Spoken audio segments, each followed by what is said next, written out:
So guys, welcome to my another vlog. So আজি তৃতীয়টো blog video' বনাবলৈ চেষ্টা কৰিছোঁ আপোনালোকৰ কাৰণে। So আমি আহি পালোঁ আজি নদীৰ পাৰত। চাওক দুদিনকৈ নদীৰ পাৰত আহি পালোঁ। So আজি ঔষধৰ বিষয়ে অলপ আপোনালোকক অৱগত কৰাম। So ভিডিঅ'টো অকণমান পলম নকৰি চাওক, স্কিপ নকৰিব। আহক এতিয়া আৰম্ভণি কৰোঁ। So এয়া নদীৰ পাৰত। So এইখন নদীখন দেখিছানে আপোনালোকে। So আমাক বুজাই দিব আমাৰ এখেতে। নমস্কাৰ। ইয়াতে ধৰক এই নৈ কাষত যথেষ্ট হাবি জংঘল আছে। ইয়াত পৰ্যাপ্ত পৰিমাণে আপোনাৰ বনৌষধি পোৱা যায়। আমি সিদিনাৰ দৰে আপোনালোকক পুনৰ এই বনৌষধি বিভাগ বিষয়ে আপোনালোক অৱগত কৰাবলৈ আহিছোঁ। এইজোপাটো সকলোৱে চিনি পায়। ইয়াৰ নাম হ'ল দ্ৰোণ বন বা কোনোবাই দ্ৰোণ কলচ, দ্ৰোণ শাক ইত্যাদি কৰে। ইয়াৰ শাকটো খায় আৰু ফুলটো কিছুমান কামত খাটে। শাকৰ বিষয়েতো সকলোৱে জানেই। তাৰোপৰি বিশেষ আপোনালোকক আজি এটা ভিডিঅ'ৰ দ্বাৰা দেখুৱাবলৈ আহিছোঁ। এই আপোনাৰ ধৰক দ্ৰোণ বনৰ শিপাই কি কাম কৰে। আপোনাৰ ধৰক ঠিক ইমানখিনিতে আপোনাৰ হবে কাটি লৈ পেলাই আপোনালোকৰ যদি কেতিয়াবা টনচিলিষ্ট হয়, ডিঙিত ধৰক শিপ গিলিব নোৱাৰা টনচিলিষ্ট, ডিঙি অত্যন্ত বিষ হয় আৰু ধৰক জিভাত আপোনাৰ জিভাৰ গুৰিত গুটি গুটি ঘাঁ হয়, তেন্তে হ'লে আপোনালোকে শিপাখিনি ইমানতে কাটি পেলাই খুব সুন্দৰকৈ ইয়াক ধুই ল'ব।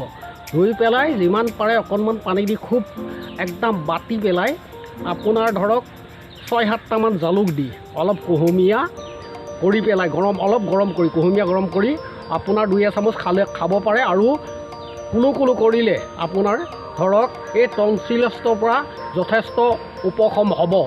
ই একেবাৰে প্ৰমাণিত কথা। আপোনালোকে ইয়াক প্ৰমাণ কৰি চাব পাৰে। ইয়াৰ কোনো পাৰ্শ্বক্ৰিয়া নাই। এইটো কৰিবলৈ যাওঁতে কোনো ধৰক বিশেষ একো অসুবিধা নহয়, অপকাৰ নহয়। আৰু ইয়াত কিছুমান আপোনালোকক ঔষধৰ বিষয়ে জনাওঁ যে মানুহৰ অত্যন্ত কিবা কাৰণত ধৰক ঘাম সোমালে, গৰমত ঘামে সোমোৱা বা কিবা কাৰণত যদি কাণৰ ভিতৰত কেনেবাকৈ আপোনাৰ সৰু সৰু ফোঁহা হয়, অত্যন্ত বিষ হয়, বিষত থাকিব নোৱাৰা হয়, তেতিয়াহ'লে সেইবিধ কৰিবলৈ হ'লে আপোনালোকক ইয়াত দেখুৱাইছোঁ। চাওক এইজোপা ক'লা কচু, এই ক'লা কচু এইজোপা বনৰীয়া ক'লা কচু, জংঘলী ক'লা কচু।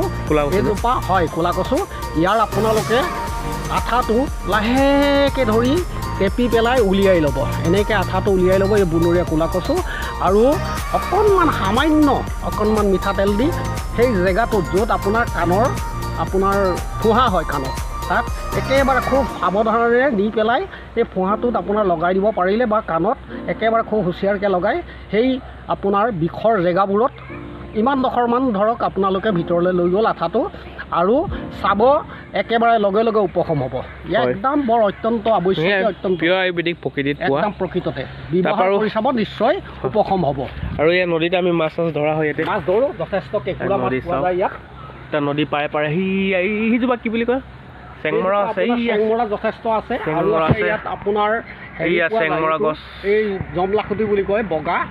আপোনাৰ ধৰক যথেষ্ট ঔষধি গুণ আছে, খাবও পাৰে। আৰু ধৰক তাৰ জণ্ডিছলে তাৰ যথেষ্ট আপোনাৰ ঔষধি গুণৰ বাবে ব্যৱহাৰ কৰিব পাৰে। ইয়াত মাছো ধৰে। মাছ জালৰ হেৰি লগাই থৈছে। অহাৰ লগে লগে ইয়াত পৰ্যাপ্ত পৰিমাণে পোৱা যায়। হয়, আৰু লগতে জংঘল দেখিছে আপোনালোকে, কিনাই অৰণ্য, সুন্দৰ পৰিৱেশ, যথেষ্ট প্ৰাকৃতিক সৌন্দৰ্য হয়। শাক পাচলিও যথেষ্ট পোৱা যায়। আৰু এইবোৰ শাক পাচলি যথেষ্ট স্বাস্থ্যজনিত কাৰণত ভাল, আপোনাৰ স্বাস্থ্য সম্পৰ্কত হয়। চ' গাইজ ভিডিঅ'টো আজি মানে আছিলে। নমস্কাৰ। ইমানখিনি আছিলে, আপোনালোকে ব্যৱহাৰ কৰি চাব আৰু উপশম যদি হয় তেনেহ'লে কমেণ্ট কৰি আমাক জনাব। ধন্যবাদ। আজিলৈ ইমানে। নমস্কাৰ, বাই। নমস্কাৰ।